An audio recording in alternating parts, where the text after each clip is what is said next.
நம்மளோட முன்னோர்கள் எல்லாம் ஏதோ புண்ணியம் பண்ணியிருக்காங்களோன்னு தோணுது. இயற்கையாவே வாழ்ந்து, இயற்கையா கிடைச்ச பொருட்கள சாப்பிட்டுட்டு 80, 90 வயசுக்கு அப்புறம் இயற்கையாவே இறந்தும் போனாங்க. இப்ப இருக்கிறவங்கள்ல நெறைய பேருக்கு 50, 60 வயசுலயே ஏதோ ஒரு வியாதி, 45 வயசுல டெய்லியும் பிபி மாத்திரை சாப்பிட்டுட்டு இருக்கிறவங்க எத்தனையோ பேர். இது ஒரு பக்கம் இருக்க, இன்னைக்கு இருக்கிற குழந்தைங்களோட எதிர்காலத்தை யோசிக்கும்போது ரொம்ப பயமா இருக்கு. ஏன்னா, சாக்லேட்டும், ஐஸ்கிரீமும், கலர் கலரா இருக்கிற கிரீம் பிஸ்கட்டும் 2 வயசுலயே அவங்களோட ஃபேவரைட் ஆகிடுச்சு. கடந்த ஒரு 25 வருஷத்துல ஹாஸ்பிட்டல்களோட எண்ணிக்கை அதிகமாயிருக்கு. அதே சமயம் நோய்களோட எண்ணிக்கையும். ஹாஸ்பிட்டல்ல டாக்டர்ஸ் எழுதி கொடுக்குற மாத்திரைக்கும் பின்னாடி எவ்வளவோ விஷயங்கள் இருக்கு. பெரும்பாலான ஹாஸ்பிட்டல்களில் சினிமாவில் வர்ற மாதிரி பேஷண்ட்டோட அட்டெண்டர் கிட்ட ஒரு லிஸ்ட்டு கொடுத்து மெடிக்கல் ஷாப்பில் போய் வாங்கிட்டு வர சொல்லி ஐசியூ ரூம்குள்ளே போன மருந்தெல்லாம் திரும்பவும் மெடிக்கல் ஷாப்புக்கு போகிற கதையும் இருக்குது.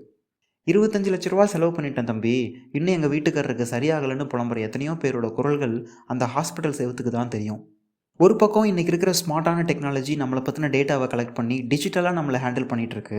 இன்னொரு பக்கம் கஷ்டப்பட்டு சம்பாதிச்ச காசை கொடுத்து எதையோ வாங்கி தின்னு நம்ம உடம்புக்கு எடுத்துக்கிட்டு ஹாஸ்பிட்டலுக்கும் மெடிக்கல் ஷாப்புக்கும் பணத்தை கொடுத்துட்ருக்கோம்.